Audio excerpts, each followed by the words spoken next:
These long dog days of summer, I mean, we just made it through a heat wave. Mama was parched through this heat wave. I was hitting up Dunkin' every single day, and I will continue to probably for the rest of my days, but especially this summer. Dunkin' is helping everyone stay cool this summer with its lineup of refreshers. These drinks are packed with bold, fruity flavors and served ice cold. It's amazing. Dunkin' refreshers are the perfect afternoon pick-me-up. I like to start my morning with them personally, and then sometimes I go back for a second one because I'm just feeling crazy. They come in a variety of delicious flavors, including fan favorites mango pineapple and strawberry dragon fruit. And then for a limited time, there's black cherry and there's pink pineapple. I'm going to tell you something right now, and it's a bold claim, let me tell you, but I stand behind it.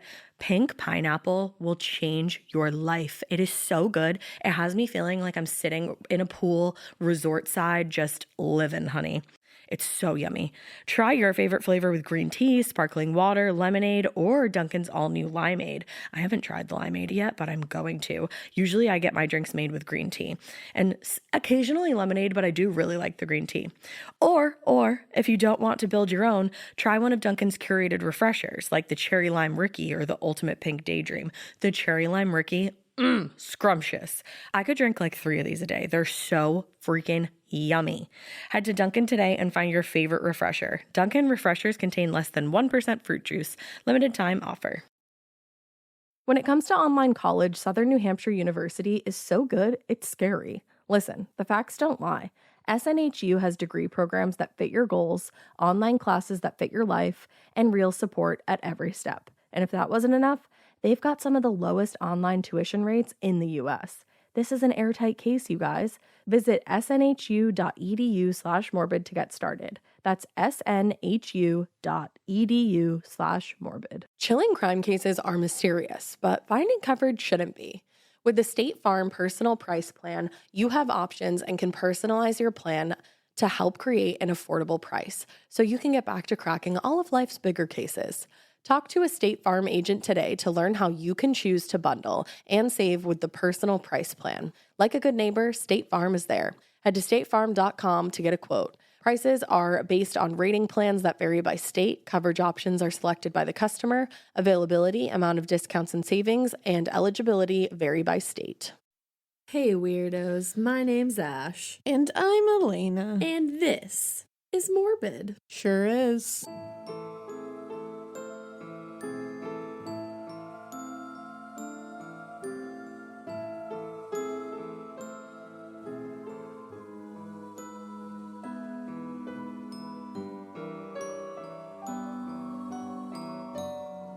And I wanted to throw you off by saying, my name's Ash, instead of I'm Ash. We're crazy tonight, guys. Whoa.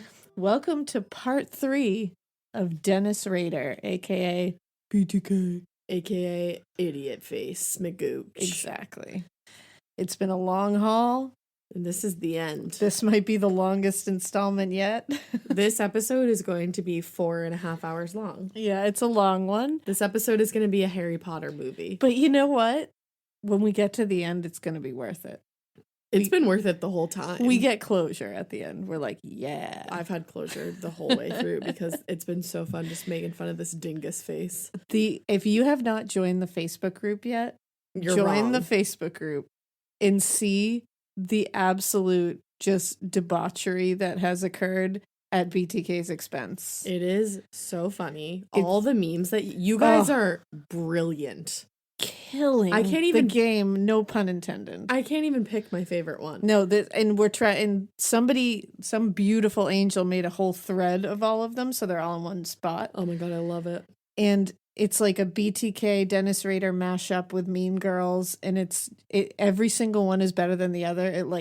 I'm dying. What if we sent them to BTK? I kind of want to. Can somebody do that? Yeah, we should do that. Let's do it. Let's do it.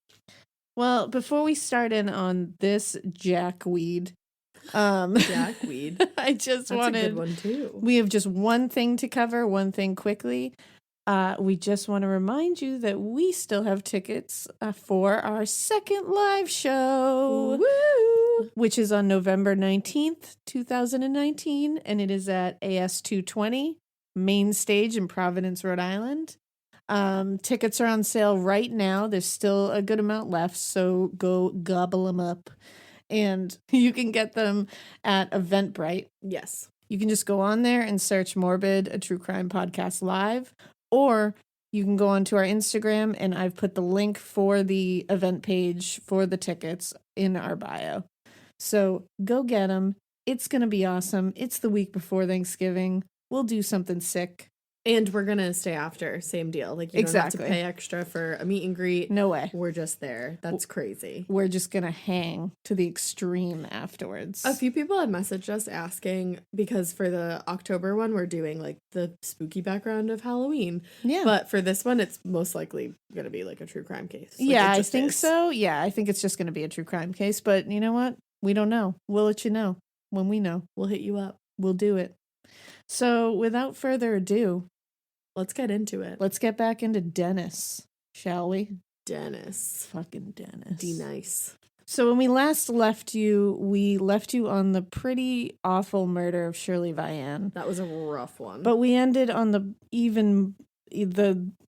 equally as awful poem he wrote about the event. Oh God, his poems suck. So now we are at his next, because he doesn't wait very long between kills. No. He's real hungry. He's real feisty all the goddamn time. He's just a big old doofus. But before I do this, I just want to say that there's another really great resource for info about Dennis. There's like photos, lots of evidence photos and stuff. And it's a website called survivingbtk.weebly.com. And they have it like all laid out in chapters of his life. Like that's they've really gone like very thorough, very well organized. I got some of my information from there, so go check them out because they've done like shit tons of legwork. So we're in 1977 now. Welcome everybody. I've never been there before. Yeah, it's this 1977 is not awesome. I don't want to go there.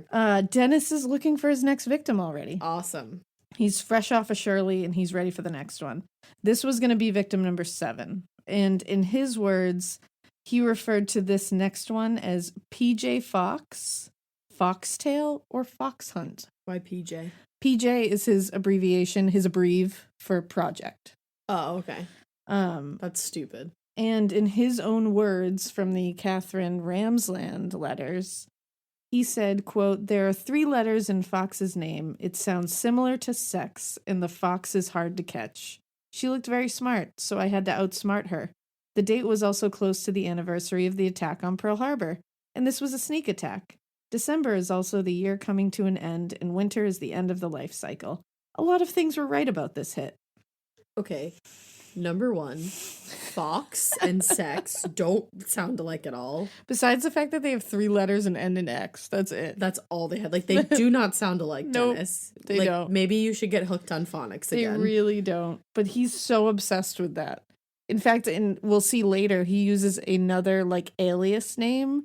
I believe it's Rex, and it's because it rhymes with sex. And it's like, I'm sorry. Are you 12 years old? Are you a 12-year-old boy? Right? Like, okay, Dennis. Because he's literally like, T rhymes with sex. With sex. Like, fuck off. Dude, of which you are getting none. So chill. Like, he must not have been.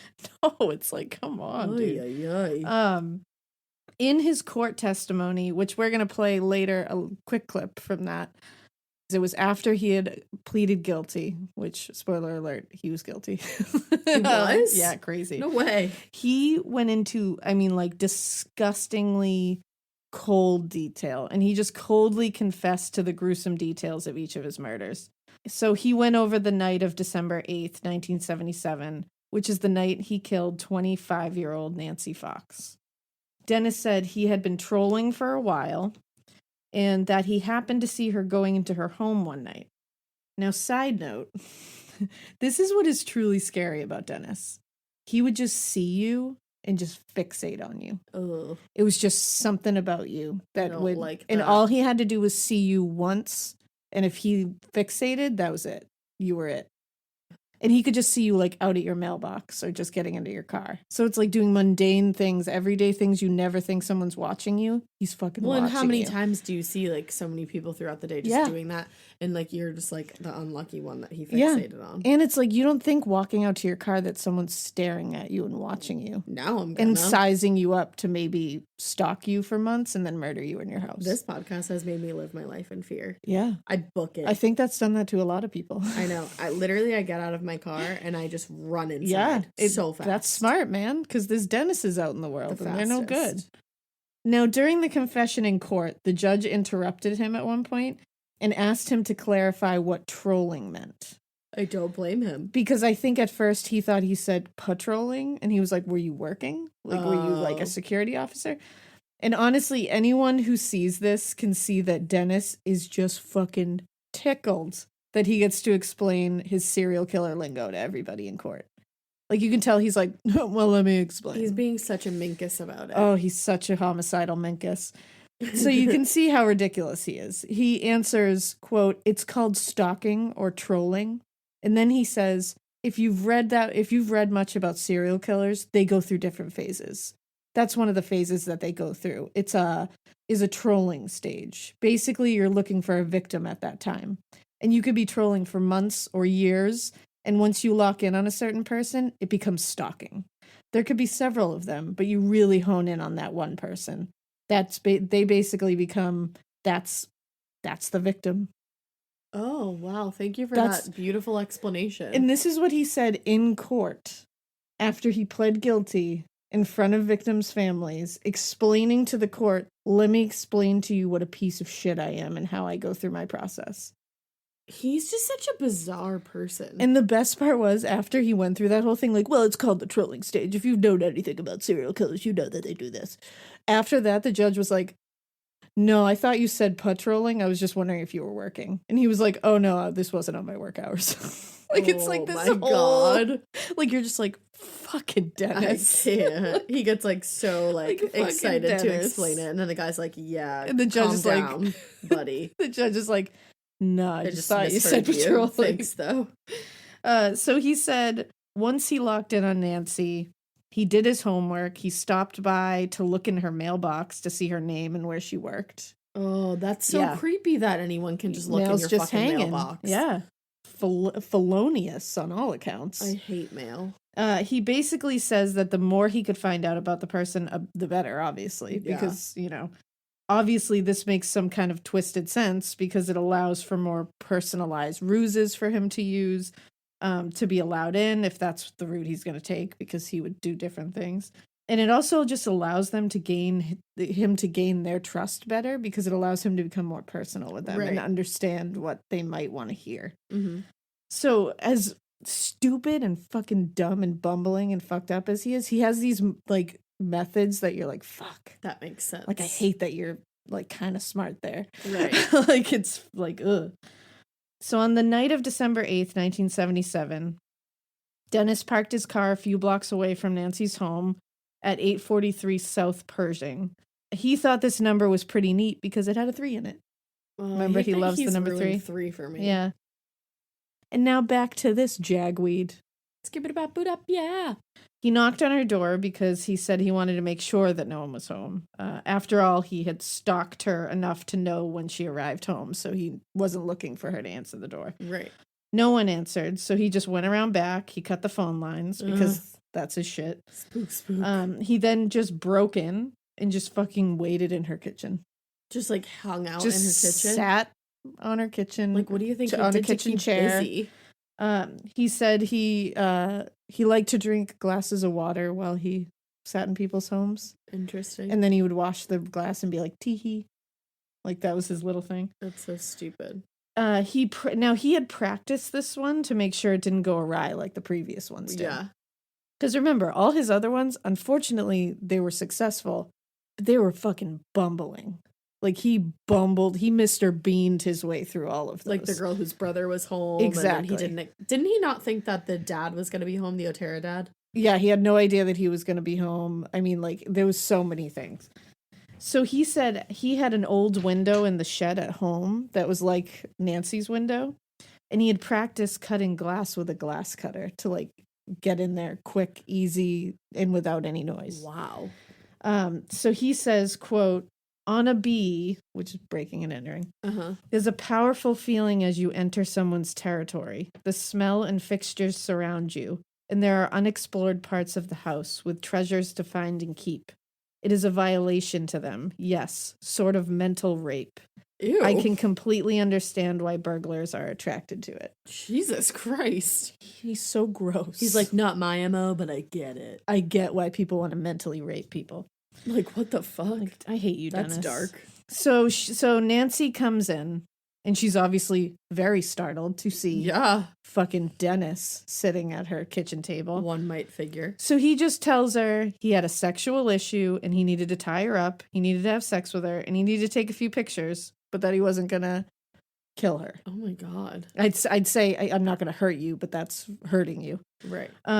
She was upset, according to him. Obviously, she was like, "What the fuck, Makes dude?" sense. Like, you're not just gonna be like, "Oh, okay, great." As long as you're that's not all gonna you kill want to me. do." And the two of them began talking a bit, like he was trying to calm her down. He said eventually they sat across from each other in the living room, and she started smoking a cigarette. But he was trying to keep her chill by acting like she was going to live through this ordeal. He's just talking to her. He's like, yeah, dude, like, I'm really sorry. I'm just this, like, fucked up sexual guy. I need to take pictures so I can jack it later. That's all this is. And she's sitting there being like, and he said while they were sitting there, he did go through her purse and he picked out a few things he wanted to steal, like her license and all that, because he steals all their licenses. That's, like, his thing. Right. He said at some point, she said, and he said this in his court testimony and in the letters to Catherine Ramsland.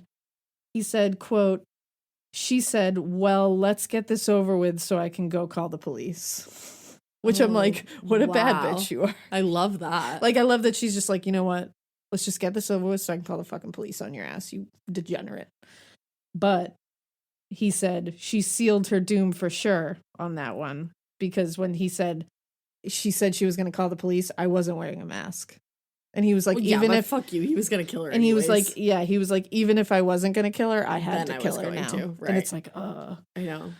She then asked if she could go to the bathroom, and he said yes.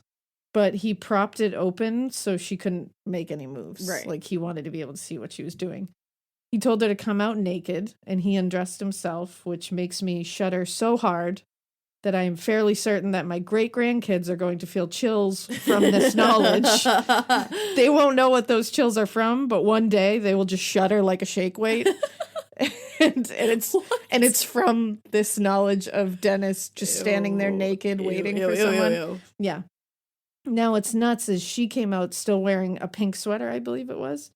And he went to remove it and she was like, please don't. And he was like, okay. Oh, that's sad. Yeah. And he, in his words, he said, she asked that I leave the bedroom door open, which I did. This relates to other times when I respected a victim's request. Like, oh, you're great. Thanks so much for doing that. Like, he has to point out, like, this, like, oh, see, I am a human, I think. I'm a nice guy. He's like, I think I might be human, guys. He's like, no, and it's I like, don't think so, though. No. So he handcuffed her with handcuffs he brought with him, with her hands behind her back, which just like gives me it gives me the heaves. I can't. And he had her lay on the bed and he tied her feet. According to his letters to Catherine Ramsland, he said, quote, I asked if she had ever had sex in the butt with her boyfriend. I had no intention of normal rape sex or even sodomy. I wore no condom at the time. So actually, to me, it was like mental rape or mental sodomy.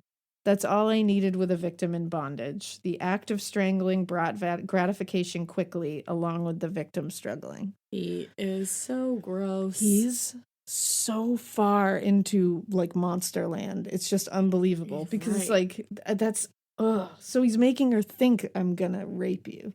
Right. I'm gonna sodomize you.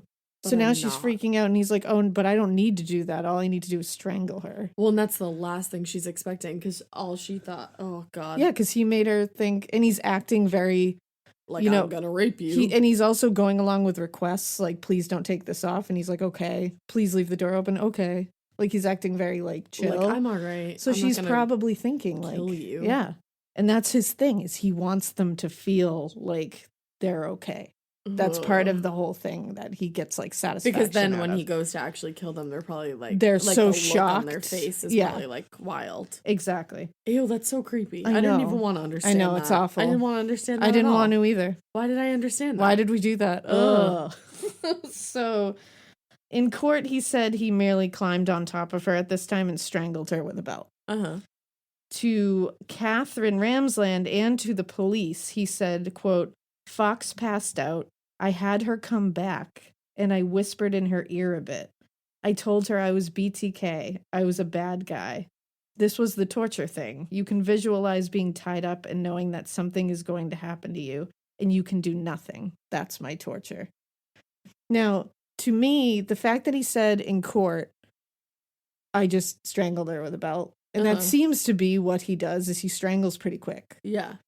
And then he's telling the police and in like For these this, letters infamy that thing. I brought her back and I whispered in her ear, I'm BTK, I'm a bad guy. And also, like, I don't that probably believe meant that. nothing to her because had it even been printed yet? Exactly. No, it hadn't. She's like, your Burger So King? she's What? like, excuse me? And I don't think it happened. Right. I think he's don't just so trying to either. toughen up his shit. I think he's trying to like fluff up his stories.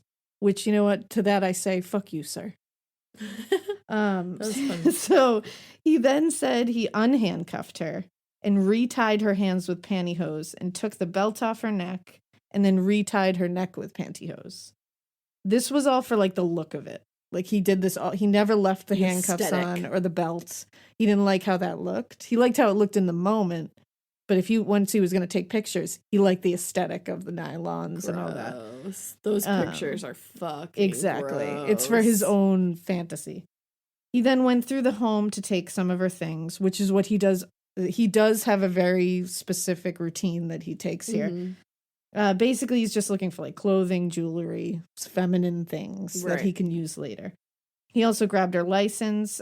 He poured himself a glass of water. He turned up the heat and then he left. Because remember, he turns up the heat with the time to of fuck death. with time of death. Which I didn't know was a possibility. Like a thing. It's crazy. And in his own words, all this was done while she was, quote, dying on the bed. Nice. Which it's like, fuck, dude. Now, as for the jewelry that he took from her home, he considered giving some of it to his wife. Oh my God. Yeah. Oh, it's even That's worse. horrible. Oh, it's even worse. He said, quote, I thought, no, I'm not going to give it to my wife. That's too cruel. Yeah. I thought about giving it to my daughter once, and I maybe did give it to my daughter. But I don't think so. I think I still have it. The fact that he's like, yeah, I might have given it to my young daughter. Like I gave a dead woman whom I killed. Yep, her jewelry to my young daughter. And then he's like, yeah, I could have done that. It's like, so it's too What? cruel to give it to your wife. But you maybe gave it But to you your maybe, daughter. you're like, you know what? There's a distinct possibility that I gave it to my young daughter. Like that. Like, wow. And I feel like he got off on that somehow. Oh, yeah. Like that's Seeing it? Like Yeah. seeing it worn every day and stuff, that would be a whole nother on level. your daughter though? Yeah. Like or your wife? He's so beyond, man. Wow. Now remember, Dennis is an attention seeker of the highest order. Yeah, Minkus. And so the next morning at around 8:15, while he was with his crew at work getting breakfast, he just couldn't take it anymore. So he took a moment to go to a payphone and he called the police. Uh-huh. Yes, he reported this murder because he was too eager to wait for it to happen naturally. Like, he literally Wow. left her house, went to work, and was like, I just got to send people there. I need people to see it. Wow. Like, what? So he said he covered the receiver and, like, kind of muffled and disguised his voice. Mm-hmm. And he said, quote, yes, you will find a homicide at 843 South Pershing, Nancy Fox. And then he just left the phone dangling off the hook. And they traced the phone call. Obviously. And he said that he didn't know why he left the phone off the receiver. He said he didn't even think it was like a conscious decision. He said, quote, I don't know, perhaps nervous or delay, but it could be traced.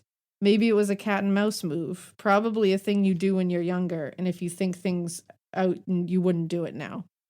Which it's like, Yeah, that's something I often did in my youth. I always left the receiver dangling off the hook when I found myself desperate for attention after I brutally murdered another human being the night before. It's just something you do when you're young. That's like youth shit. It's like right? that Adele song, When We Were Young. It's just youths. We you left know? the phone dangling off the hook after we Just- killed yeah. someone. It's fine. Yeah. Hashtag youngins. Like, It's just kids being kids. Just kids being kids. Now, nothing happened. And no, like, obviously they went to the house. They found her. Right. But nothing was, like, happened. no media coverage? Like, no one considered him a suspect. Nothing was really going crazy. There was media coverage, but it was like, it was kind of like small. It just wasn't what he wanted. Mm-hmm. So on January 31st, 1978, he sent a copy of his Shirley Locks, remember the Shirley Vian I poem, hate that poem to the Wichita Eagle. Mm-hmm. Remember the thing that you can get for 99 cents a month if you want. Oh, yeah, I forgot you said that. Unlimited articles, and it's a good paper. And didn't you get that? I did. I paid for it. It's worth it. So there wasn't any news coverage of it, though, like the Shirley Lux poem being sent there. And he was pissed. So he was like, I just sent you this poem. And I wrote it myself. Yeah, I wrote it myself. It's great. So he composed another letter and sent it to KAKE TV, Cake TV, which I know, which is the local news station. Now, the Wichita Eagle and Cake TV got the most shit during BTK's reign because he liked their coverage. Right. And he's just like, they covered my shit when I wanted them to, so they got it all. Oh, good. And he also had like a weird, like, sexual obsession with one of the anchors. Ew. On Cake TV. Yeah. So he liked that she was reporting. Yeah, about so I him. think it gave him like a little sparky big time, you know what I mean? Ew.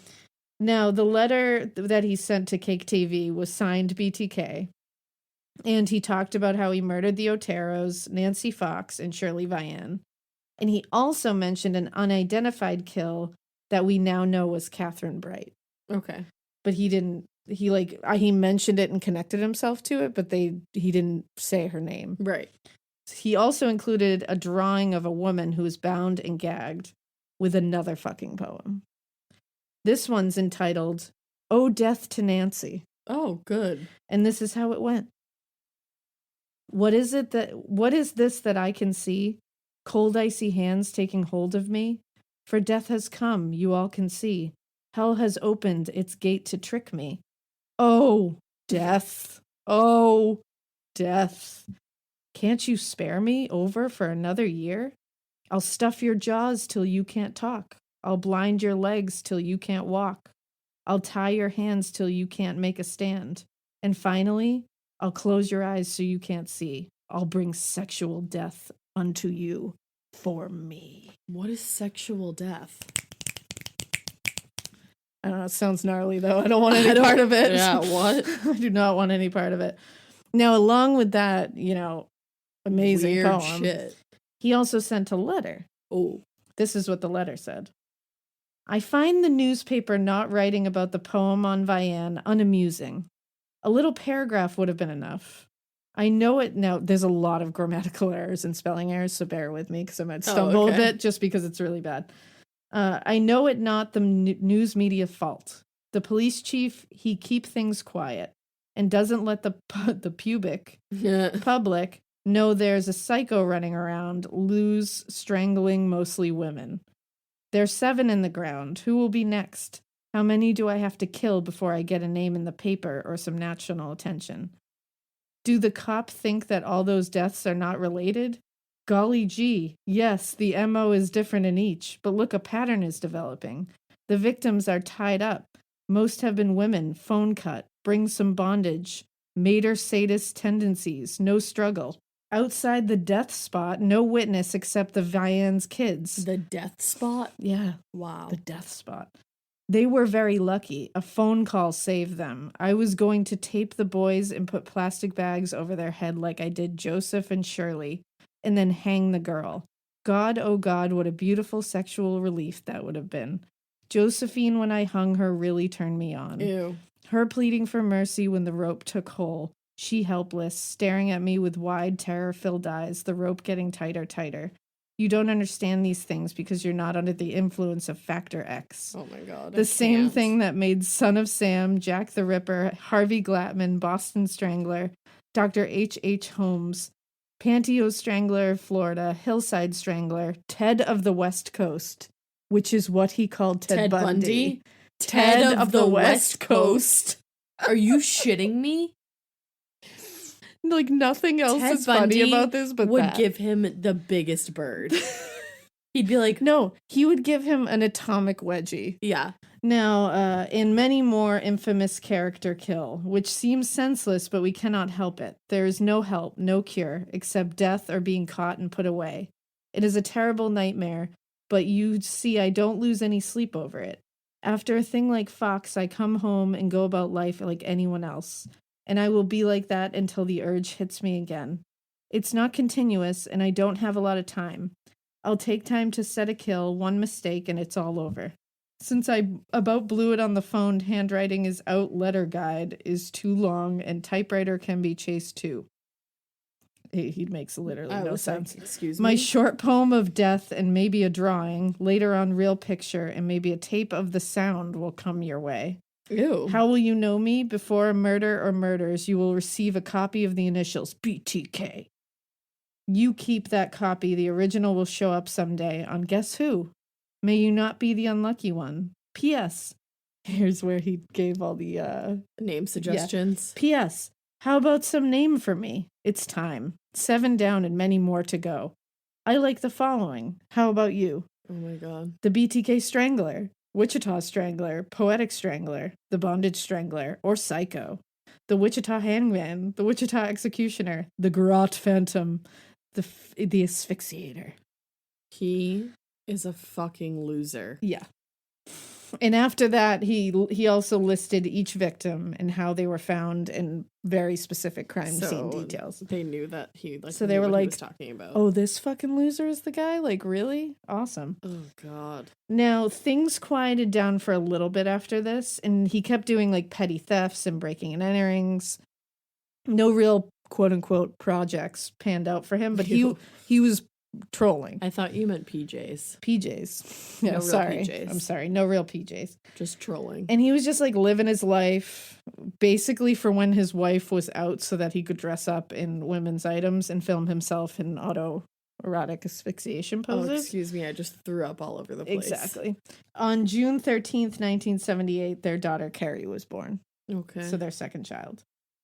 During this whole time, he was obsessively learning about all serial killers at the time. Like Ted of the West Coast. Like Ted of the West Coast. He was also very into like Gacy and the Hillside Stranglers who were around during this time. So it was all like in his face, basically. Now, April 28th, 1979, 63-year-old Anna Williams came back to her home later one night to find that someone had clearly broken in. Her phone lines were cut. No. Wires and shit were left around. No one was there, though. June 15th comes around. She gets a package that's actually addressed to her dead husband. Oh, God, that's really awful. And in it is a photocopied poem.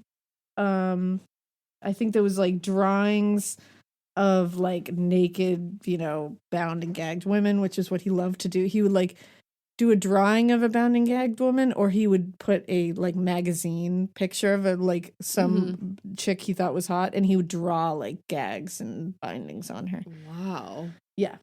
Oh, in the package was also her own scarf that he had taken from her house, and a piece of her own jewelry he had taken from her house. I would move away. Now that poem that was in there is that, "Oh, Anna, why didn't you appear?" No. Yeah.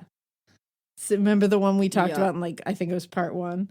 Now he sent a similar package with photocopies of all the actual items that were in that to Cake TV. Okay. So he wanted both of them to get it. Now apparently it was actually Anna's granddaughter Rebecca, who was like 24 years old, that was the intended target. Oh, okay. So he thought Anna's granddaughter was her. Okay. That's why he's like went through the whole thing. It wasn't Right. for poor 63-year-old Anna, but yeah. So nobody died, but that all happened. Now, this is just like a crazy side thing because he was saying how he loved this. He was upset about this one because the Anna thing didn't work out. He really was looking forward to that project. Ba-da-ba. But he said he did love freaking them the fuck out like that. Like, I mean, like yeah. just ruining their world. Because That now would they're fuck your world up they, big time. they know someone's been in their house. Like they're gonna, yeah. I hate that more than anything. And he said that he also during this time used to get great pleasure in scribbling BTK was here on men's bathrooms, like men's bathroom walls or mirrors when he was out and drunk. Like a straight up 14-year-old in the high school bathroom. Exactly. But also I'm like, where are those? That's true. Like someone in Wichita go find that shit. Yeah, but I bet how many copycats are there? That's true. In 1983, his son Brian became a Cub Scout. And Dennis... You mean an Eagle Scout? An Eagle Cub Scout. Duh. And Dennis became a scout leader. Oh. Seems like the perfect job for him, right? No, Wrong. not at all. Wrong. Incorrect answer. Yeah. I'll take no for 3,000, Alex. And this comes back later, just so you know. Him being an Eagle Scout Cub dad? Yeah, precisely. Okay. In 1984, he noticed one of his neighbors, who he saw all the time. Mm-hmm. This was a neighbor, like literally a couple houses down, saw her all the time.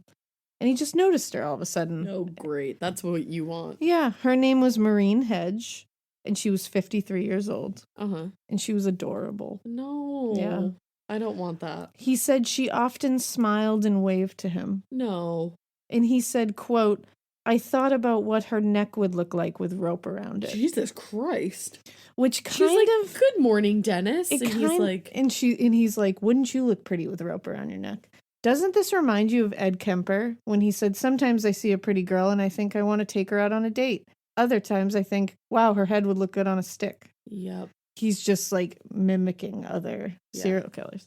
So it's just kind of like a funny coincidence that he used that phrase, you know? Right. So he said she did have a male friend who came around sometimes, but he wasn't very concerned about that. She was definitely next. No. He called this one Project Cookie and Project Deflower. Why? Deflower because he often saw her when she was out gardening, and he also liked gardening. So, flower. You know. That's horrific. Yep. So, April 26th, 1984, Dennis went to scout camp to help set up because they were going on a camping trip. No. Yes. Yes. He said, quote, that day I parked up on the hill off the roadside near the camp so I could leave and come back unnoticed. I had my hit kit in a bowling bag I had bought at a garage sale. I had kept it in the work shed. He said he told the leaders and the scouts that he had a headache, so he was going to go to sleep early that night. Uh-huh. This is when he left. He went and changed into different clothing, drove to a bowling alley, pretended to bowl. What? Why? It's just like an alibi kind of thing. Right. Then he splashed beer in his mouth and on his face to appear drunk and called a cab. Why did he want to appear drunk? Because he wanted this cab driver to think he was just a drunk guy who needed a ride home. Okay. He went too far. Like, this is just too much. Yeah, this is just like, what? He made the cab guy let him out because he said he told him that he like needed some air. Please let me out. So the guy let him out and he walked to Maureen's house. So he basically needed that cab to drive him far enough away to where he could walk. Okay. Now he cut the phone lines and broke into her home. She wasn't there. Okay. He said immediately he heard a car pull in when he got in the house. Ugh. And two people approaching the house. So he immediately ran to a bedroom. This is where he hid in the fucking closet. No. Now this is the one that like it just gives me straight up chills. Yeah. This is also why I check all of my fucking closets before I go to bed and why my husband's like, you're insane. Calm down. No, I do that too. And I'm like, no, Dennis might be in there. Yeah, I don't know. Now, Maureen and her male friend were there visiting for over an hour while Dennis hid in the closet. Wow. Drink that in. Like, they're hanging out, talking, doing their thing, and he's in the fucking closet watching them. Do you know what I just thought of? That's why I don't wear socks. Because my shoes all stink, and there's no way anyone could last an hour in my closet. I was really wondering where you were going with that. That's why I don't wear socks. Well, that's a good reason not to wear socks. BTK. Well, it gets worse. He then waited until, in his words, to the judge when he was discussing this whole thing at his court appearance, he said, quote, he waited until the wee hours of the morning to walk into her room and flick on her bathroom lights as she slept. So he waited over that hour that she was visiting with her friend. Yep. So she like got ready, went to bed, fell asleep, and then he waited a little longer until she was asleep and then walked into her room and flicked on the light. What the actual fuck? Yeah. He said she screamed immediately, which, Duh. of course. And he just jumped on the bed and manually strangled her. Like, this poor woman wakes up out of dead sleep to a light being flicked on, a man who she recognizes. Her neighbor. Because that's the other thing. She probably looked and was like, are you what? kidding me? Like, why the fuck are you in my room in the middle of the night? And then he just jumps on her bed and manually strangles her. Wow. And she can see him. She knows who this is. Right. Like, that's even worse. He said he was, feeling kind of sexy. So he stripped this poor woman immediately afterwards, handcuffed her hands behind her back, and placed her on a blanket. He then took Polaroids of her, which I accidentally saw online. Oh, no. When I was, and this was honestly an accident. I don't recommend looking for them because it's really sad and awful. Yeah. I wasn't looking for them. I was just looking up information about her and this crime scene, and they popped up, and I can't unsee them. So that's awful. do with that what you will. I'm sorry sure. for your loss. Yeah, it's no good. So he says after he put her on the blanket, he got a glass of water and looked through her personal stuff like he always does. And he makes sure to say that it's his trademark to grab water, like after the thing, like he says it several times. And he stole her license. What a lame thing. Right? I got a glass of water. And he loves to say it like he's like, that was kind of my thing. Like and drinking, it's like hydrating. Whew, hydration. Ugh. So edgy, Dennis. You fucking nerd. Such a fucking edge master, Dennis. Ew. He then moved her outside to the trunk of her own car. Oh.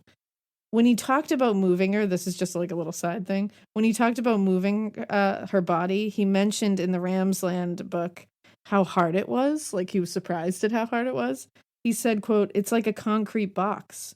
This was the first time I had ever actually moved a body. I worried about my back as I lifted her out of the trunk. Like, bitch, I move bodies for a living by myself. You truly are a tiny little wisp of a man in every way imaginable, huh?" And why was he moving her body? Because he was putting her in the trunk of his car. But like why was he moving her like and he didn't move victims before? He just decided to switch it up. Oh. That's weird. What, you want explanations? I don't fucking know. I mean, I don't want to get in his head. I don't fucking know why he does what he does. Most of the time you have explanations for me. I don't have one for that one. But I'm going to quickly play the clip of him describing this part of the night act. Yeah, and it's just it's during his court appearance where he just nonchalantly is talking about all these murders. And the reason I want to play this clip real quick is just because of how, one, you're going to hear what a fucking dingus he sounds like, and two, you're going to hear how fucking casual and like bored he is describing these things. Awesome. Can't wait. So here we go. What did you do then? After that, since I was in the sexual fantasy, I went ahead and stripped her, and probably went ahead and I'm not sure if I tied her up at that point in time. But anyway, she was nude. I put her on a blanket, went through her purse, some personal items in the house, figured out how I was going to get her out of there. Eventually moved her to the trunk of the car. Took the car over to Christ Lutheran Church. This is with the older church. And took some pictures of her. Ew. The thing that, like, there's many things that bother me about that, but one of the things that really stuck out to me was how he's like, and then I put her in the trunk of the car. Like, he's just like, oh, you know. Like, you're recalling, like, just a very, very boring Sunday that you like, had. You're like, And I emptied the dishwasher. And then I just watched Mindhunter for like 6 hours straight. Like, it's a very chill. Which I did the other day. I have not watched the second one yet, so nobody tell us anything. It's bizarre to me how casual this motherfucker is. And that just shows you, that's him retelling it in front of these victims' families in court, just sighing. NBD. I remember every vivid detail, but I'm so fucking bored here. NBD. I'm just Yeah. BTK. I'm just BTK. No big deal. Abreeves. So Ew. now, when he brought, so like he mentions in that clip, he brought her body to Christ Lutheran Church. He brought her inside the church. Oh. And he posed her nude dead body in bondage positions inside the church to take pictures. Oh, wow. Yeah. Now, in case this is shocking you and making you feel some type of way, Yep. don't worry, because according to Dennis, quote, I tied her up in different positions and took pictures. I did not use the altar.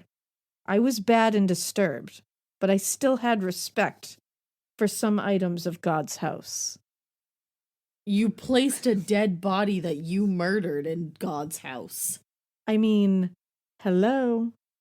He may have just hidden the home of an older woman that he knew and frequently greeted in his neighborhood for hours before waking her up from sleep by flicking the light on in her room, strangling her with his bare hands, stripping her naked, and then driving her dead body in her own vehicle to a fucking church to then pose her inside in bondage positions. But fuck you for assuming he would sully that altar. He would Fuck not you. sully that altar. I bet he fucking did and then lied about it. How dare you? I'm going to be real. If all of this has been, mildly concerning, but the thought of him sullying the altar of a church was the thing that was going to throw you over the edge, you may need to look in the mirror. Like that. The fact that was his, guys, I wouldn't fucking do that. I didn't do it on the altar. It's like, you brought her in a church. Right. What? Like, I'm sorry. That's not okay. All of these things leading up to that does not make it like, oh, well, okay, you didn't touch the altar. Woo! Close call. You were almost a bad guy, Dennis. Close call. You were almost a bad guy. I'm stressed. I literally can't. I'm just stressed by his his life. He's a conundrum and a half. So after he took all the Polaroids he could, he said he found a ditch where people dumped trash. And he dumped her body there. 'Cause trash, right? That's horrible. Yeah. He then cleaned up the church and drove himself back to fucking scout camp because I bet you didn't remember that he did all this while chaperoning a scout trip. He went back and was just like, my headache's gone. Just went back and was like, still asleep, guys. Like, he pretended to be asleep. Wow. Now, the poor guy who had hung out with Maureen at her home that night actually became the prime suspect. I mean, yeah, he was like the last person to see her. Yeah, and basically this was because Dennis didn't do his usual attention-seeking thing where he's like calling police, sending a letter, writing a fucking poem. Right. Because he was worried because he said she lived so close to me. I had a connection to her, and he's like, I didn't want this to be the I didn't one want that too much got me. attention on it. But that poor guy, it's like he was just hanging out. And he's the maybe they last liked person each to see her other. alive, as far as anybody else who knew. So, also, and like I said before, in the letters with Catherine Ramsland, he repeats every time he uses one of his, trademarks. Like, he was annoyed they hadn't connected certain scenes to him because he would always cut the phone lines. And he was like, what the fuck? That's my trademark. They should have known that was me. That's everybody in America's trademark, you fucking moron. Cutting the phone lines. Like every serial killer. I was like, wait a second. Like every serial killer. I don't cut people's phone lines. You don't? No. What do you mean? Like, and he's like, why are they not getting it? Like, this is his, I'm BTK. This is my trademark. You need watch to know a me for scary this. movie. Anybody does that. Well, and with Maureen Hedge, he said he got a glass of water in her home after he killed her because that's one of his, quote, trademarks. And it just makes me think of, the DSM, which is, the manual for mental illnesses. Mm-hmm. The newest one, when you go into, narcissistic personality disorder, it really does show that he needed to be known for these things. Right. Part of just a couple of the little traits that go along with narcissistic personality disorder is a pervasive pattern of grandiosity, a need for admiration, and lack of empathy. Has a grandiose sense of self-importance, like exaggerates achievements, expects to be recognized when they haven't really done anything to be recognized for. They're also very preoccupied with fantasies of unlimited success, power, brilliance, beauty. They also believe that they're special and unique and can only be understood by, special high status people. And this is straight from the DSM. I am not making this up. This is from the manual, guys. They also require excessive admiration, have a sense of entitlement, and they show arrogant, haughty behaviors and attitudes, which is exactly Dennis. It's like he needs that recognition, and he also needs to be special and unique. Like, he's like, that's my trademark. I drink a glass of water. Hydration is my thing. It's not your thing. It's my thing. And it's like, okay, Hydration Dennis, is not your thing. It's my thing. It's my thing. And Alaina's like, my pee is always clear, Dennis. Hell yeah. I will never pee a color, Dennis. So, wow. So come at me, bro, with your hydration. I will never pee a color. He's just so textbook. Like, he just needs to be known for something. And it's not even just one thing. He can't even just pick, like, I drink a glass of water. That's kind of my thing. He also has to be known for cutting the phone lines and for, looking through their shit and for stealing their license and for... But, like, everything he does is, like, pretty, like, standard for, like, serial killer people. Well, and I think it's like he picks so many things because he's so terrified that he won't be known for anything. That he's like, that to me, it's like one. Yeah, he's like, I have to overcompensate from having multiple things that you can know me for. Right. It's just interesting. So September 16th, 1986, Dennis decided he wanted to kill someone on his lunch break. Because shit's dull. So, I mean, what else are you going to do? Dull. They are. I don't get a real lunch break, so I couldn't kill anybody on my lunch break. That's very good. Unfortunately for 28-year-old mother to a young toddler, Vicky Wergel, she would become victim number 9. Oh, jeez. This one upsets me. I bet. He had seen her weeks earlier just getting out of her car at her home. As one does. And he fixated on her. Oh, that was all it took. I hate that it's so simple for him. I hate it. And he dressed as a telephone repairman. He created his own helmet and logo and everything. Jesus. He really went for it. And he said he liked the fact that she had a covered porch that like kind of covered the front door. Like it wasn't an open front door. Yeah. And he had also heard a piano from within her home while he was stalking her. And he just fucking liked the piano. Oh, okay. Yeah, that's a reason. So he showed up at her home this day and asked her if he could check her phone lines inside, and she let him in. No, you cannot. So he said he immediately saw a baby in a playpen. This baby was 2 years old. Okay. And he heard 2 dogs going nuts at the door, but they were outside. Yeah. She said, quote, she showed me where the telephone was. I had a fake instrument and pretended to fiddle with it as a phone tester. When she looked away, I drew my .25 caliber auto. She was scared. She started to cry. She said her husband was coming home for lunch and would be there soon. She asked about the baby. You fucking asshole. Oh my God. Like literally her toddler is sitting there. You fucking asshole. Like, this is the shit that I'm like, oh God, I fucking hate you. Like, rot. So he made her go to the back bedroom and he told her he was tying her up. He said that she was super upset and like fighting him hard. In fact, he says, quote, she fought hard. She fought like a hellcat, which I'm like, fuck yeah, Vicky. Yeah, good job, Vicky. She ended up fucking up his nose, actually, and he had to figure out how to cover it up around his wife. Oh, wow. Which I'm like, go you, Vicky.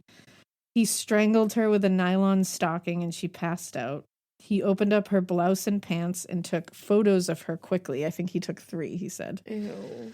Then he said, now he wants to make sure you know he didn't hurt the baby. Oh, what a great guy. Yeah, he didn't hurt the baby. I'm really glad that he didn't. Like, you didn't hurt the baby. You violently took his mother away from him, feet from where he played. I know. You're a diamond. Now, all the windows were open during this, and it was broad daylight. Oh my God. And she had said her husband was on the way, which was the truth. Oh, fuck. This was another completely bumbling murder. It was Vicky's poor husband who was coming home on his lunch break that found her. Oh my god. And after frantically removing the nylons from her neck, as you would do when you find your wife or husband with anything around their neck, he called the police. Of course, Dennis had taken her license and some personal stuff before he left, because that's his trademark, guys. And everybody else's. And then he just went back to work. With his messed up nose? Yeah, he was like, whoops, shit happens. Wow. I don't know. He didn't contact the police about this one again, and her poor husband became the prime suspect for a long time. Oh my god. Especially because he removed the stuff around her neck. So, and when it obviously was they were over? like, no one else was here. Like, you came on your lunch break. You must have done it. Wow. That's awful. I know, he really fucked with a lot of people. In 1988, he lost his job at ADT, For the why? security place. I think he was just laid off. I don't think it was for anything crazy. Oh. At this point, he was 43 years old. He legit tried to become a police officer at this point. Did he really? And smartly, the Wichita PD, the Highway Patrol, and the Sheriff's Department were all like, no. Why? Do you know? He even says he doesn't know. They didn't give him a reason, but he thinks it was his age, which could be 43 is pretty old to become a police officer. Yeah. So this made him feel inadequate. Oh, great. So he gets pissed Boo-hoo. off, huh? Boo fucking who. And also what made him feel very inadequate was the whole serial killer boom of the 80s, because serial killers were huge.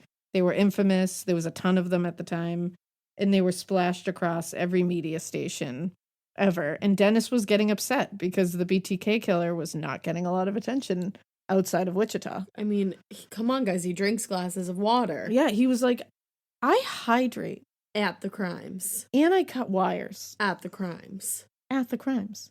Like, I'm unique. hello. I'm special. I'm a lot I'm different one of a than kind. Ted of the West Coast. So different from Ted of the West. Ted of the I West. just love it. So he started working for the U.S. Census Department for a while, and this took him out of town a lot. So he was having a lot of time to hang in motels alone and do self-bondage and autoerotic asphyxiation. Raise your hand if you hate that. And he would call it his motel parties. Stop. No joke. And here's the But thing. he was by himself? Yeah, like I won't go into all the details of that, obviously, because honestly, if this is all he did, then that would be fine. Right. Like, whatever. You do you in the privacy of your own time. As long as it's not at the expense of someone else, like, right. you do you. Right. You want to auto asphyxiate yourself in a hotel alone? Just be Sure. safe, man. That's all. Sure. I Just mean- like, not him, but like, if you like it, go just be safe. Yeah. But then don't kill people. No, don't do Yeah, that. that's when you're not cool anymore. So that census job was only temporary, and it ended in the summer. So he was pissed, inadequate, and prowling again. No bueno. This is when victim number 10 became 62-year-old Dolores Davis. Oh. He did the same kind of thing. He cased the place and trolled and stalked her until he had her routine down, her home's layout, all that good stuff. So he set a plan into motion, and he decided to use his Scoutmaster shit as cover again. How so this time? So in January 1991, the Scouts had their annual Dead of Winter campout at Harvey County Park West. Sounds miserable. He said, quote, I arrived early and got camp all set up. When others arrived, I fabricated a story that I had to go back into town for something. I went to my parents' house, they were on vacation, and dressed in my hit clothes in the basement. So then he drove to the Baptist church and walked to Dolores's home. Mm-hmm. He got there sometime around 11 p.m. and he waited for her to go to sleep, just watching her. Like, just watching her from outside. No. He watched her whole routine, waited for her to go sleep. So he said he was going to do the normal sneak in thing, but he didn't have a ton of time because remember he had to go back to scout camp at some point. Right. So he found a cinder block outside and just chucked it through her glass door. Oh. In the middle of the night. Oh. Apparently she ran out. Believable. And thought he had hit her house with his car.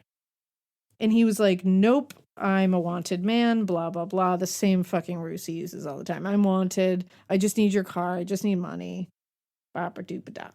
Stupid. He said, quote, "This was the first time I carried a club, a pipe 12 inches long, filled with lead fishing sinkers. When she said I couldn't Jesus. be there, I said, 'Ma'am, you're going to have to cooperate. I've got a club, I've got a gun, I've got a knife. I suggest you do. You take your choice how you want it.'"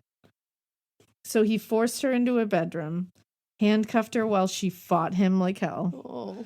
He yanked out the phone line and said he just chatted with her to calm her down. Like, I he bet sat her that down. didn't work.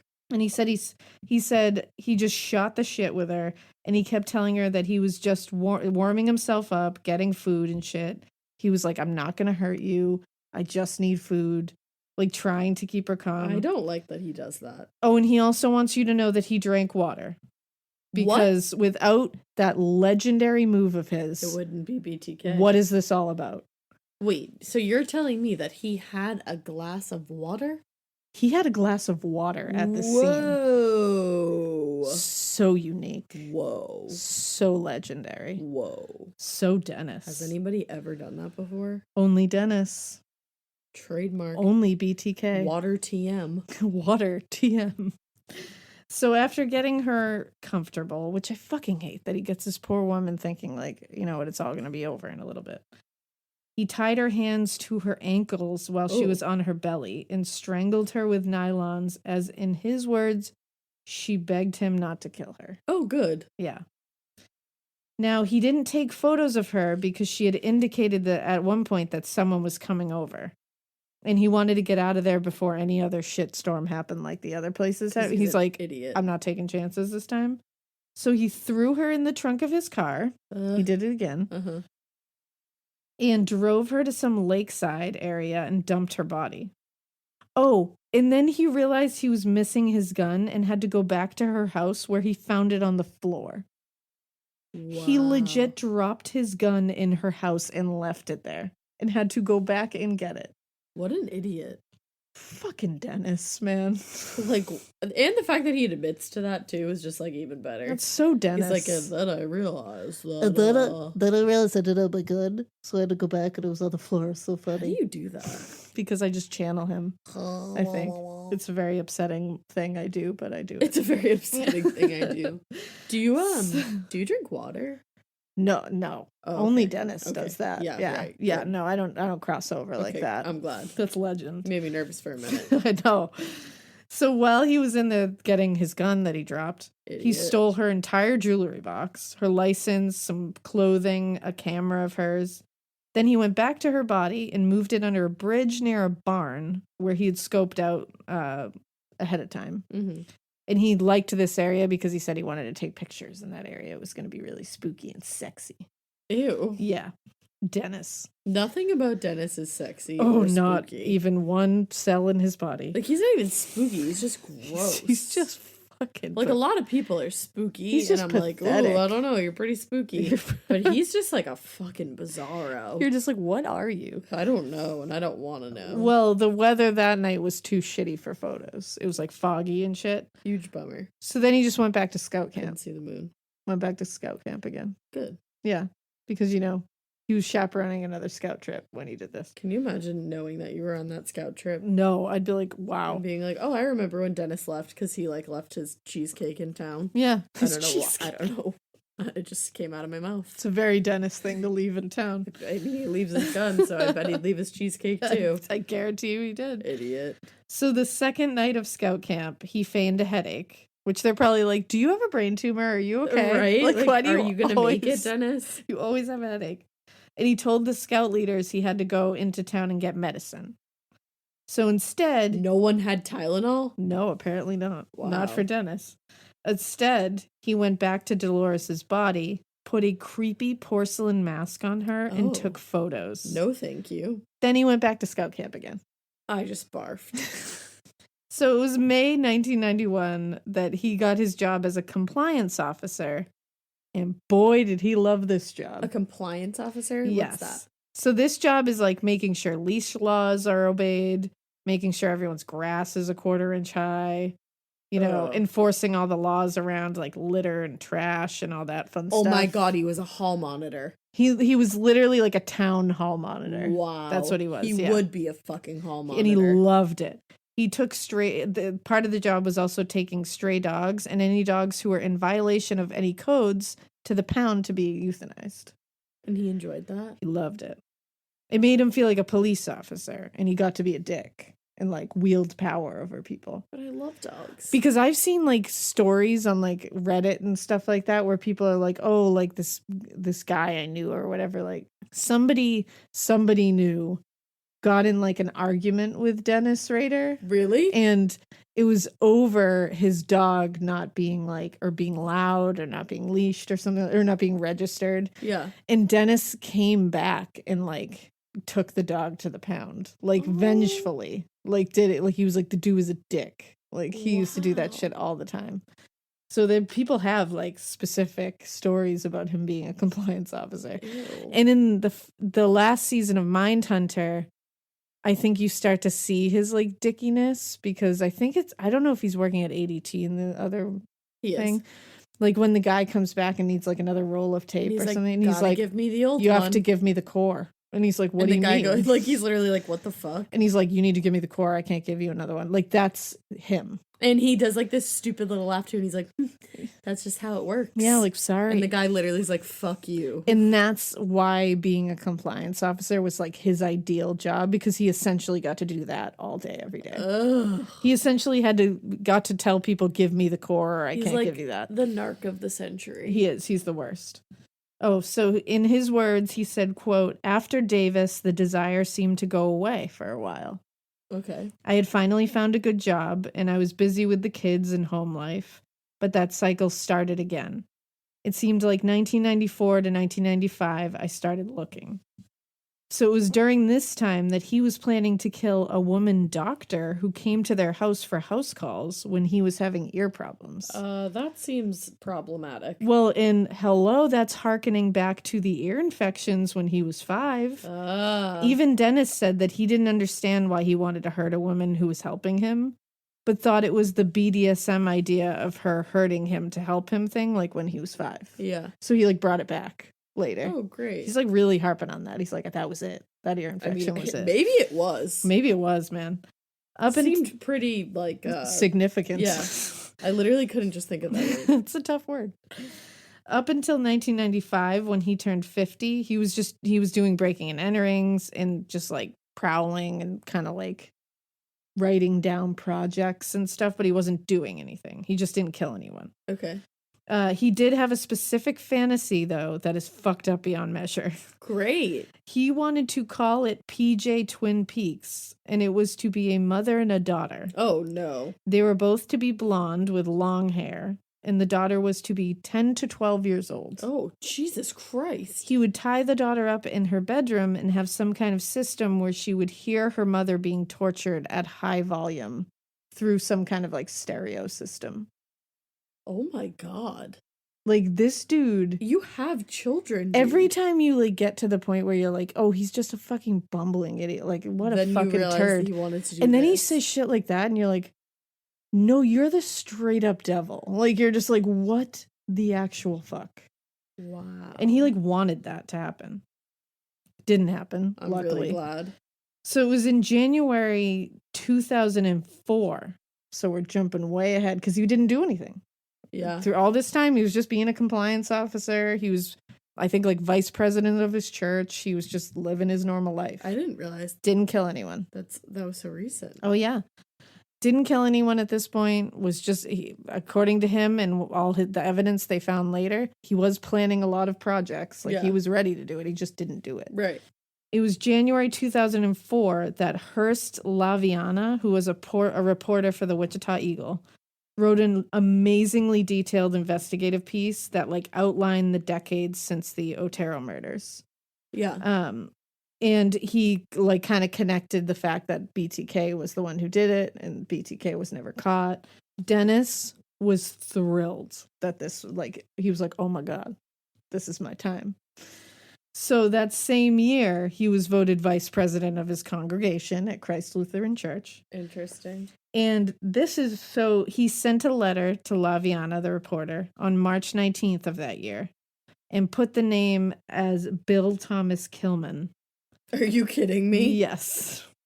This letter contained it was like a package, and it had the 3 Polaroid photos of Vicky Wargle lying on a floor and a photocopy of her license. Oh.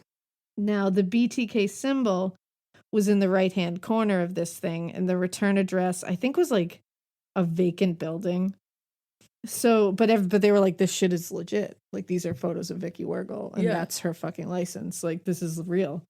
So this is when the media blew up, and the FBI profilers became involved, and Dennis Sparky Big Timed all over himself with glee. Ew. This was the beginning of the packages that he kept sending that eventually got his dumbass caught. Stupid idiot. Now, Dennis, like we said, he loved cake TV. Because he loved cake. He loved cake. He loved KAK TV. And it's because they covered him a lot. So they got a lot of this shit. Right. So on May 4th, 2004, Cake TV got a package from Thomas B. Kingman. That's so stupid. Now, this one had all kinds of goodies in it, but mainly there was this like weird cryptic word puzzle a la Zodiac Killer kind of thing. And what also looked like an outline for a BTK book. Yes, he did that. He outlined his own book. It was called The BTK Story. No. How original. Do you want to hear the chapters? No, but I'm sure I have to. You sure do. You sure do. Hit me up. 1, a serial killer is born. Oh my god. 2, dawn. 3, fetish. 4, fantasy world. 5, the search begins. 6, BTK's haunts. 7, PJs, which just makes me think pajamas every time. Literally. 8, MOID ruse. 9, hits. 10, treasured memories. What? 11, final curtain call. 12, dusk. 13, will there be more? What the fuck? Yeah, like Dennis was psyched. Like this was his moment. Like, do you think he's writing that book in jail right now? He was ready to step into the spotlight and be like, "It's me!" Like he was just all about this. BTK. Also, he said it had been 30 years of this technically since the Otero murders. Wow. So he's been at it a long time. And so he said he was collecting trophies for most of that time from his victims. So he's like, I wanted to unload some of this stuff. It's taking up a lot of space in my hidey holes. Wow. You know. So on June 13th, 2004, someone found a plastic sandwich bag taped to a stop sign. That's freaky. Inside this bag was a brown envelope, and on it was written BTK Fieldgram. Fieldgram? Indeed. There were papers in this package that had drawings of naked ladies hanging, bound, gagged in various torture devices. And there were captions under them like death on a cold January morning. Are you shitting me? And the sexual thrill is my bill. Oh my god, dude. I loathe him. Just calm down, okay, Den? Like Dennis. Like, take a breather. There was also another copy of the list of chapters for the BTK story because he was like, guys, I really want to write this book. Like, I think he was like, I know you did just take another look at it. I'm really trying to write this. Just really quick. Pass it along to your editor. And then there was some really creepy ass like typewritten story that was dated 1974. And it was about the Otero murders, but he like kind of like zhuzhed it up a bit by referring to himself in the third person and fantasizing about like different scenarios. Like he fictionalized it a little bit. He said, quote, I left the packages at first in Kansas. This symbolic meaning was important to me. We live in a symbolic world. I didn't pick the spot just because it was handy. There was a purpose. First, I believe the Clutter murders were the first of this kind of mass family murder. All the police reports to media hinted in that direction. So first in Kansas, and the stop sign was stop and look, people of Kansas. The pole was the male symbol. I picked a number 3 type date, attached the package on June 12th, 6/12, refer to 3s. It was not related to my daughter's birthday. It just happened that way. The package was wrapped in plastic and duct tape, a symbol of bondage and staple items in BTK hit kit. By posting it here, I figured an amateur would handle it before the police. That would destroy key evidence. Yeah. That's like really thought out. Wow. Like your job as a compliance officer is not taking up enough of your time, sir. Not enough Because at all. holy shit. You have far too much time to figure all that shit out. So Saturday morning, June 17th, 2004, somebody who was working at a local library I believe they were emptying out the book return box. And at the bottom of this box, Oh, God. there was a plastic bag with papers in it. This person saw BTK on it and called the police immediately. Oh, okay, good. So this letter contained a story called Jake Allen about an actual 19-year-old boy who was either murdered or committed suicide. It was like a real case. Yeah. And BTK was taking credit for it. It was this weird, bizarre thing where he was claiming to have done it and he was like, I just have to tell everybody about this. Mm-hmm. And he said, quote, Jakey had fantasies about sexual masturbation in unusual ways with bondage and homosexual thrills. While I peck this out, my Sparky is going hard. Oh my God. Oh my God. Now, I just closed my eyes. the police did investigate this, and there's no connection with BTK to this murder. And Dennis himself admits it was complete bullshit. He just wanted to see the police like run around for him. No. He loves saying Sparky big time. Well, and he said my Sparky. Yeah. So, like, that's It's what you going refer hard. to your... Ew. Yeah. Nope. Yep. You all know that now. I don't have my headspace anymore. Not ready. So October 22nd, a UPS worker was picking up packages from the Omni Center office building, which is located at 200 North Kansas. And he found another plastic bag Yeah. with a brown envelope inside it, and it said BTK Fieldgram on it. Uh-huh. So there was more of like the BTK story, Great. like chapters in there. And then there was a page that was just photographs of children where he had just drawn gags, bindings, and other torture stuff all over these kids. Oh, that's fucked up. He also wrote a whole slightly real but slightly fictionalized version of his early life for the chapter Dawn. Okay. So then he tried making calls to Cake TV and such and like admitting things and all this stuff, but nobody was taking him seriously when he called. Yeah. And then in December, he called in a bomb threat to 9th and Minnesota, but it was bullshit. He had just left a package there and he wanted someone to find it. Mm-hmm. No one found it for like 5 days. So the bomb threat box was supposed to represent the B in BTK, like bomb threat. Yep. This one had a gagged Barbie doll with its hands tied behind its back and the actual license of Nancy Fox attached, not a photocopy, the actual license. Oh, wow. Then there was the tale of Nancy Fox's murder on a couple of pages in there. He said, quote, when I see this now, I'm actually embarrassed at times at what I wrote the police. But this is part of the cube world. The cube world. Them's the breaks in cube world. Wow. Now, on January 25th, 2005, Cake TV got another package. It was a postcard with the address S. Killett, 803 North Edgemore, Wichita, Kansas, 67208. Skillet. This was the Otero's home address. Yeah. Now, this postcard asked whether a post-Toasties cereal box left between 69th and 77th had been found. They found it after this, and inside the box was another Barbie doll with a rope wrapped around the doll's neck. And this rope was attached to a little PVC pipe. It said, and next to it said, quote, Chapter 9 hits, PJ Little Mex, 11574. So this doll was obviously supposed to be Josephine. Right. This post-Toasties box had the T circled, so it was repping the T in BTK. Ew. There was another package at a Home Depot, too, in a special K box with the K circled. There's the K. What? He's really going for it. This is just too much. This one is, I think in this one he had like the plans for his like murder lair in there. And in this one, he listed a bunch of projects that he was looking for, ones that he had completed. And then he asked, this is where things get really good.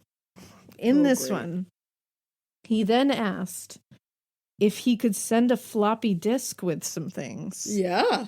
Do it. And he said, he was like, will it be traced though? Will it be able to be traced? And he literally said, quote, be honest. He literally asked the police, can you trace a floppy disk if I send it to you? Be honest. What a fucking moron. And he wanted the police to respond to tell him whether he could do it. We can trace that, so don't send it to us, okay? Well, and the way he wanted them to respond was having them put an ad in the paper that would say, quote, Rex, it will be okay. Also, he picked Rex. Why? Because it rhymes with sex. Because it rhymes with sex. Like fox rhymes with sex. Yeah, so you perfectly. know. All the same. So the police were like, is this fucking real? Like, they were literally like, is he fucking with us? Like, what is, like, he can't be this stupid. Like, let's just be honest, Popo. So they ran an ad in the Wichita Eagle to let him know it would be totally fine. It's fine, Rex. They were like, do it, Rex. On February 3rd, 2005, Dennis sent a postcard to Cake TV to thank them for being rad. And for the police, he was like, thanks for being honest. I'll be sending that disc soon. What the fuck? So he's sort of like, thanks, guys. You guys are my bros. His brain. So because he was now the president of his church. Oh, yeah. Jesus. He had been elected the president. He used the church's computer to send a test file on the floppy disk. Goodbye. This was a file where he signed in with his own goddamn name on the computer. Are you kidding And me? had no idea that it would pop up on the thing. So the police used their computer guy, who saw that the person who made this disk's name was Dennis. And a little search showed them that it came from the Christ Lutheran Church, where Dennis Rader was the new president of. Wow. So now Dennis had also left, because remember, we're going back, he left semen at crime scenes before. Right. Remember, he was jacking it onto timing things. Everywhere. Yeah. And there was DNA under the fingernails of Vicky Wargle because she fought like a hellcat. Right. He ejaculated at most of the crime scenes, most notably at the Josephine Otero scene and into a blue nightgown at the Nancy Fox scene. But at that time, DNA wasn't something law enforcement were really able to do anything with, but they collected it. Right. And the chance that obviously shit would get better. Right. Now, decades later, they could take those samples they kept and finally test them against Dennis Rader now. Oh my God. And that should be and what should be noted as really impressive is that the lead detective on this case, Lieutenant Landwehr, I think is how you say it. He was really smart and he didn't allow those samples to be tested. Like, they wanted to test these for years. Right. Decades leading up to this, when they finally had the technology, they were like, let's test these. And he was like, no, not until we have somebody to test it against. Yeah. And he said he didn't want to do it until this time because he was worried that the samples would be destroyed by testing them. And he said if we ever had a suspect, we wouldn't be able to use that to test against him. He was 100% correct in waiting. Good for him. So they actually ended up getting DNA from his daughter Carrie's medical files. Mm-hmm. And luckily, they were able to take that DNA swab and compare it against the semen samples and the stuff under Vicky's fingernails. And it was a match for Dennis Rader. So February 25th, 2005, Dennis was surrounded during his lunch break and arrested. Try to kill someone on this lunch break, Dennis. Can't do it. Idiot. Can't do it. Going to jail. A douche to the end, he said, quote, I did what Son of Sam did. I said, hello, Mr. Landwehr. No. Like a fucking tool to the end. To the fucking end. Oh my God. Just a fucking weirdo. When he was interrogated, he gave over 30 hours of confession. Whoa. Yeah. He tried to hold out for a little while and then he's he's like, never mind. Sit down, yeah, boys. He was like, sit down. I can't wait to tell this story. When he was found, they also found his, quote, mother load. What? He called it his mother load. Is that all the things in the hidey That was holes? all the shit, like the drawing. Yeah, the shit in the hidey holes. The drawings, the journals, and the, quote, slick ads. What's a slick ad? that's what he called these things he made, where he would take 3x5 index cards and paste magazine photos of women onto them and draw gags and torture things on them. He called them his slick ads. Okay. You know. There was also newspaper clippings of the coverage of his murders, Of the course. photos of himself in bondage positions, Yuck. maps to and from victims' homes, lingerie from victims, and items like licenses, like all that shit. So Yeah. it was like literally a treasure trove of evidence. His wife Paula immediately divorced him Yup. and put their house up for sale. Correct. They have not spoken. He said he wished, obviously he's like, I wish I knew that was the day, like the last day I would ever see my wife. Mhm. And which, like, fuck you, Dennis. But like, that literally is the last time. She was like, nope, that's that. Wow, good Boom. for her. And I was like, yeah, Paula. I would do the same thing, I hope. So July 27th, 2005 was his court appearance where he announced his guilty plea, the one that I played the clip from. This negated the need for a long drawn out trial. And that's where a lot of people have seen the clips of him being that remorseless robot. Right. He confessed in graphic detail to each of the 10 murders, and then the victims' family members were allowed to speak. The sentencing phase was August 17th to the 19th in 2005. The judge was Judge Waller, and he eventually sentenced Dennis Rader to 10 consecutive life sentences. It will be 175 years before he is eligible for parole, which is a pretty time. long time. He is serving his sentence in segregation at El Dorado Correctional Facility in El Dorado, Kansas. And in segregation, prisoners are in their cells 23 hours a day. Oh, wow. Yeah. Now, side notes before we end this, just little nifty gifties. He made the BTK logo himself. And he did it on everything that he signed. It wasn't just writing BTK, he made a logo. Okay. The B is a pair of tits. Oh my God, Dennis. Like this Grow grown ass up. this grown ass man drew the B in BTK with nipples to make it boobs. Like, you're in 5th grade. he's Dennis. literally a 12-year-old boy. You're in 5th grade. He also said, quote, regarding the floppy disks that he used. Yeah. He said, quote, I bought the package of diskettes from Walmart West off 21st Street North. I paid in cash. I used purple to mean imperial power, symbolic of BTK. God. Oh my God. So his purple floppy disks that he sent to the police were supposed to mean Were imperial code. power. Meanwhile, it was like imperial douchery. Exactly. He went quiet officially from 1991 to 2004. Like, that's when he didn't kill anyone. Yeah. But from his first murder to the time he was caught was 30 fucking years. That's a long time. Yeah, that's crazy. At some point, Stephen King included in a collection of 4 short stories, one called A Good Marriage. And it was about a married couple where the wife finds out about her husband's homicidal, like, BDSM stuff. The wife had no idea at the time in the story. And King says that he was inspired by Dennis Rader in this case. Interesting. Dennis agrees that the character is a good parallel to him. Yeah, I bet. And I bet he fucking loves that. oh, he does. His kids still say he was a very good father and not abusive to them in any way, shape, or form. Neither one of them has a relationship with him right now.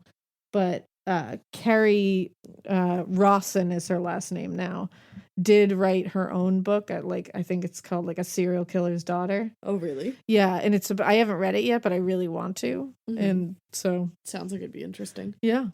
So that's the story of Dennis Rader. You did it. BT motherfucking K. Good job. High fives. We high-fived. We did. Alaina did a badass job with that. Whew, so Did a real bang-up job. did a real bang up job. So thank you guys for hanging in here with us Whew. through this whole thing. You know, I'm going to sit here and say to you, I am so glad that's over. Yeah, I am. You know why? For many reasons, but also I am just so sick of BTK living in my brain. Yeah, I don't I want need him to be anywhere near gone me. I just out want to of my watch him brain. on Mindhunter and laugh at him now with all of you. Exactly. Be like, oh, there's bumbling idiot. There's that Fucking doofus. weirdo. How's your purple floppy disk, douchebag? Imperial power. Yeah, imperial idiocy. So I'm really glad that BTK can now move the fuck out of my brain. Wow. But yeah, hope you guys dug it, and You guys are fucking hilarious, and I You're can't wait to so see what fucking else you funny. do. Keep sending us shit. If you want to go ahead and join the Facebook page, you can do so at. Morbid : a true crime podcast. Also follow us on Instagram. Morbid Podcast. Hit us up on Twitter. A Morbid Podcast. Gmail us. morbidpodcast@gmail.com. Check out the website that Alaina designed. morbidpodcast.com. Donate to the Patreon if you're feeling so inclined. patreon.com/morbidpodcast. We hope you keep listening. And we hope you Keep it weird. but not so weird that you turn into Dennis Rader and you try to murder people for like a really long time and you have hidey holes and you say, you can't have that tape unless I say so, and then you get purple floppy disks and then you kill a lot of people and then like you drink a lot of water and then also you just really think that everything is about you, and then you send the police mail and you say, but be honest though, and then you get caught and then you say weird things while you confess and just you're a bumbling idiot. Yeah, that's weird. Don't keep it that weird. Don't do it.